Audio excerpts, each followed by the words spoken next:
Hello and welcome to this episode of Timeless Topics. This is part 2 in a 2-part series on being the movement. In this episode, we discuss everything from receiving feedback without judgment to the difference between physical and relational survival. We're so excited you're back with us, and let's go ahead and jump back into the conversation. And starting there, Trace, when you said that, when the 10-year earlier version of you as a nurse practitioner and sitting down and having those conversations, I remember those moments also as a nurse practitioner, and they felt so, they made me feel full. They made me feel the way I wanted to feel as a provider. But then I feel like just over time, right, I got sucked up into the system and I lost my footing on the relational components of my practice. And I like how you said, Jess, we tend to go on the one side, right? The tech side and the skill side and stuff like that. But I think what we're kind of getting at in this conversation is that that's only one side of the coin. And if we keep building that, right? Just like, when we used to keep the babies flat on the bed and those muscles would retract and these muscles, that's what we're doing, with the imbalance in how we show up. Super technically proficient, but I don't have a heck of a lot of emotional intelligence here. And I've lost all of my humanity. So, but trust me, I'll get this line in, on one shot kind of a thing. So it feels kind of like that. Does that make sense? No, it makes total sense, right? It's kind of leaning into the fact that it is possible to be competent or even strong in both areas, right? You don't have to choose which one you are, because I think right now that kind of happens, somewhat naturally. Someone just decides they're going to be the technical queen, and then someone decides they're going to be the one that everybody likes, right? And you're like, well, those two people could possibly exist in the same body. Like, they don't have to be separate, or you can lean into the diversity of it all and have strengths and weaknesses. Like, I'm all about it. I tell people, I remember I was getting somebody to precept one time and I was kind of encouraging them and mentoring. And she was like, but I'm really bad at IVs. I was like, that's okay. Like, look, I'm not super great at IVs. I am very average. Okay. So, like, when I look at a baby and I'm like, Jessi Barnes should not try this, I'm going to go get one of my friends on the PIC team and I will do developmental pain measures for this baby, because I'm not going to just walk away and let you do my job, but I'm also going to get the best person for the job, which might not be me. Right. But when you lean into the strengths of the whole team, then you're able to kind of, balance out a little bit. You don't have to be the NICU queen of everything, right? But I think sometimes that's what we reward, even amongst ourselves, right? Of like, oh, so-and-so's in charge, it's gonna be great. And you're like, okay, yeah, but like, how are we sharing that skill set with someone else? How are we leaning into the benefits of someone else rather than one person kind of making all decisions from one perspective only? And I think it extends to Tracy's earlier point about the family, right? Like, realizing that, yes, they are going to Google. It's not going away. You know what I mean? They're going to Google. So you'd be better to set up a culture and a rapport that is, I know you're going to have lots of questions and I'm not always going to be available to answer them. So I know you're going to start, looking places. That's fine. I get it. You want your baby to be okay. But what I would love is if you could come back to me and I could help you, navigate those things. So, and then actually show up that way, right? Because that, I think, is one of the hardest places. We can say it all day long, but then actually to carve out space to say, okay, I do need to go sit with this parent and it might cost me 20 minutes, but I need to do this because that little like investment in that bank with the family is going to pay dividends for this baby's outcomes if I can just do that. And accept that sometimes what they say may actually be okay. It may be completely different than what we anticipate, right? I think about it a lot in the conversations of how we give vaccines. I was having a dialogue with a friend of mine the other day, and I was like, if I had my child now versus when I had him, I probably would have done things a little bit differently, right? I think this conversation when the family says, can we split them up? Can we do one a day? Why do we always just kind of get yeah, as Mary said earlier, this kind of defensive mode on, right? Like my ego is wounded because you want to do something different than what I said. Mm-hmm. No, that's okay, right? Like again, at the end of the day, I want you to trust me. I want you to feel comfortable. And if this concession makes you feel comfortable, but your child is still medically cared for, why is that a big deal? Why do we get so upset when someone has a different way of looking at something when at the end we're going to get to the same result? It's Mm-hmm. like looking at Waze, right? And Waze is telling you to go this way or to go that way and avoid this route. We will accept that and we will totally listen to what they say. At the end of the day, we're going to get home and we're going to get home safe. We're going to get home fast and hopefully don't burn much gas. Why can't we let our families give us some of that as well? Again, there's a balance. I totally respect that. But I think that we sometimes are too quick to just shoot it down because it's different and it's not what we would have done. Um, I hope that's changing over the years. Mm-hmm. I will go back to the thought of, the family interactions, and I will say that as a provider, it makes me very sad when I look back over maybe the last 5 years of my career versus the first 5 years of my career. And I think about the relationships that I built with families, and I think about some of our dynamics and some of the dialogue and conversations I had. And so many of them shaped my growth as an NP.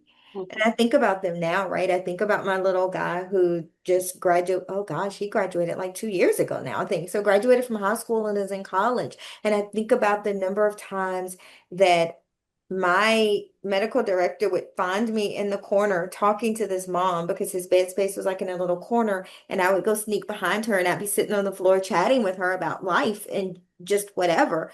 And they would be like, "We've been looking for you for an hour." And I was like, "I know." But we were having a conversation. And the fact that I don't get to do that anymore. And it makes me really sad when I think about what I'm missing out on. Not even so much what they're missing out on, because I'm not that great, but what I'm missing out on and how they gave me so much feedback of this is something that bothered me, right? One mom said to me, nobody said congratulations when my first son was born because he was born at 24 weeks and they were so focused on resuscitating him. So when her second child was born at 34 weeks, that resonated with me. And it's like, oh, congratulations, right? And it hit her then that she didn't get that with the first one, right? So those small dynamics, and it has changed every interaction that I have with the family because of that one brief conversation with this mother. And it makes me sad when I think about our newer people coming into it that maybe they don't get that. Maybe they don't have that same experience, and that does make me really sad for them. I love that you shared that story. I'm sorry. You made me think of oh fudge, now it just ran right away from me. Um, oh, that as we're having this conversation and we're talking about how do we reconnect, the human aspects of it so that we can really not only feel good about the work that we're doing and the encounters that we're having in the moments, but also support the families that are going through these really difficult situations. I think the struggle is there's so many moving parts to the trauma that's happening in the space.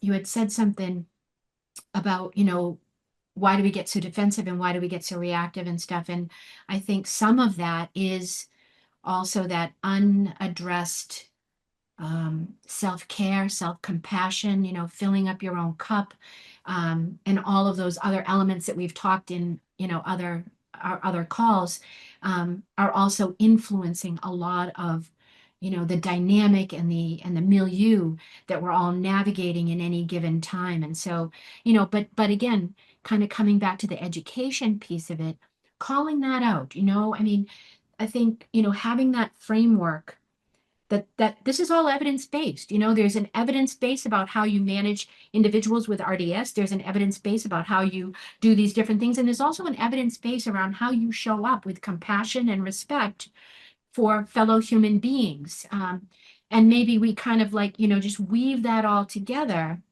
Um, but it's not just a one-off. And this thought came to me earlier, just when you were talking about that initial education, but then however frequently you do them, skills and drills, how do we, because you can't just do a one-off and think that's going to change the culture, but just really, reminding people and creating those touch points that also help us reconnect with our shared humanity as healers and healthcare professionals, because that can get kind of warped too, right? And that feeds into the disconnection that we have not only with each other, maybe with ourselves, but also with the babies and the families. Yeah, it makes me think of, I was talking with a colleague and we were getting ready to design some simulations. And she was partnering with one of the providers on this particular topic. And, the provider was like, well, I just really want to make sure we put the like humanity part in it.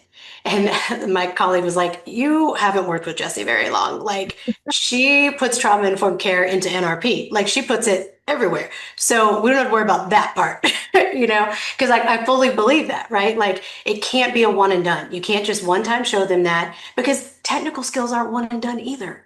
You know what I mean? Like, I know we have that whole see one, do one, teach one thing, but it's not true. You know what I mean? Like, it takes a while to build proficiency and competence. And that's true across whatever kind of skill you're trying to acquire. So having the initial introduction that's supported maybe in a structured or more formal way with an educator or something like that, but then you're seeing it role modeled and playing out in every situation that you see, and or at least most, right? Because we're not going to be perfect, but we should constantly just strive for quality improvement, right?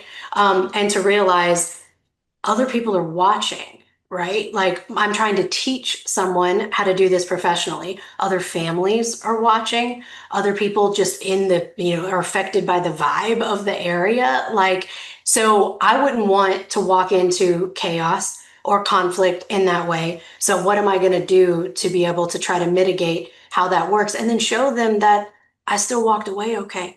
Like, nobody took one of my shiny credentials, nobody took my license, nobody took any of those things. And if anything, to Tracey's point, I'm richer for it. Like, I'm now walking away with more tools in my tool belt that I can now offer to future families because, you know, unfortunately in the NICU, there will always be families, right? And we keep trying to QI our way out of a job, but it's not going to happen, right? So what are we learning from these experiences that we can take to future experiences to try to mitigate the trauma and the stress and all of that that's happening? A teaching point that I made earlier today, actually, it wasn't even related to the NICU, but was trying to talk about how sometimes when our brain is seeking safety and we're acting in trauma, right, we're having a trauma response, what we need to survive physically to be able to walk out the NICU door and what we need to survive relationally are two totally different things. And what takes precedent in the moment of the acute threat is physical survival. So that's why you have families who are willing to fight, flight, freeze, like all those things, because their exact like life is dependent on them surviving and them being here, right? And being able to come back tomorrow and continue this fight that they feel like is the only way they can survive this day and the only way their baby can survive. Versus realizing that we can give them a little bit of evidence to the contrary and try to connect on a relational way that's more around safety to help like kind of down regulate that response a little bit. But that means we have to come from a neutral place. We can't come from a place of bias and judgment because then we're just pouring gasoline on the fire. It, I think it helped, at least listening to the conversation helped me realize we can do this. Yeah. This isn't like I'm not a victim here. I mean, if I can, if I choose to be, but I don't have to be a victim here. And I think that could be a helpful kind of aha, for folks to just realize, I know it can feel wicked disempowering sometimes, and particularly when you are overwhelmed and you're burnt out, and You've got, you're juggling all of these other things, in your life, Jess, it made me think about our webinar that we're going to be doing, and, and just talking about just as a human being, how, we're all navigating stuff. And then we show up to this environment, and I'm navigating stuff and it's being channeled through this role, and you're navigating stuff and it's being channeled through or even exacerbated through this role, to just kind of appreciate that and realize that maybe I can make it a little bit less overwhelming for you. Because, I mean, when the parent comes in, right, it's like it's insult and injury, right? I mean, like whatever you're dealing with, and then, oh, pfft. So, I think these conversations do have, individual value, but also system value, right? Team and then system value as well. It made me, as you were talking, it made me think of that TED Talk from Nadine Burke Harris, where, she talks about the ACEs study and like her work with that. But like at the end, she ends with this call to action, of, yeah, it seems overwhelming, but I believe we can do this. Like this is treatable, this is beatable, we're the movement kind of thing, right? Like we can all sit and talk about how terrible it is because Lord, we got stories for years, but what are we going to do about it? And I think you can keep standing around and looking around over your shoulder, hoping someone else is going to do it, or you can start and just chip away at it and just build that momentum on your own. Thank you for joining us for this episode of Timeless Topics. We welcome your feedback and suggestions, so please reach out. Our handle on all social media platforms is @TimelessTopicsNICU, and our email address is timelesstopicsnicu@gmail.com. See you next time.